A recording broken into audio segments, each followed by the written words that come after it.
सातवां नुक्ता क्या है? ये बिदअत भी है। अल्लाह के नबी सल्लल्लाहु अलैहि वसल्लम ने इरशाद फरमाया, मन अहदथ फी अमरिना हादा मा लैसा मिनहु फहुवा रद्दुन। कोई काम ऐसा करे जो नबी सल्लल्लाहु अलैहि वसल्लम सहाबा के जमाने में नहीं था, वो मरदूद है। और ये हराम भी है। आठवां नुक्ता, ये हराम भी है, क्योंकि आदमी इस महीने में ना जाने हराम तरीके से कितने लोगों का माल खा लेता है। बड़ी इंडस्ट्री चल रही है एस्ट्रोलॉजी के नाम पे। आप जानते हैं, बड़े बड़े टीवी चैनल्स पे मैं जाते रहता, तो वहां पर बड़े बड़े बाबा बैठे रहते, खाली वक्त पर बैठे रहते, उनसे मुलाकात होती है। अरे मेरा शो है, दिल्ली में था मैं, तो वहां पर मुलाकात, एक से एक अलग अलग मज़ाहिब के बड़े बड़े बाबा बैठे हुए। लोग का क्या कर, इस महीने बहुत कम पैसा आया है, प्रोड्यूसर साहब ने कहा कि ऐसा कुछ चमत्कार बताओ कि पैसा कुछ ज्यादा आ जाए, कुछ ऐसा माला बताओ। तो वो कोशिश कर रहा है।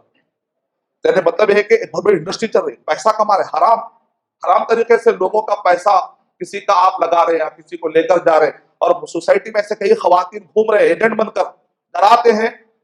और खवातीन घर में खाली रहती हैं, शौहर चले जाते हैं तो ला के डराते हैं। जब वो डर अच्छा बैठ जाता है, कहते हैं फलां बाबा है, तो छुप के औरतें जाती हैं, बुरखे वाली औरतें भी चली जाती हैं।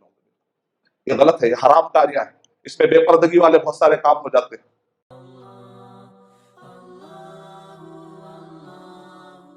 For authentic Islamic information, please log on to www.askislampedia.com.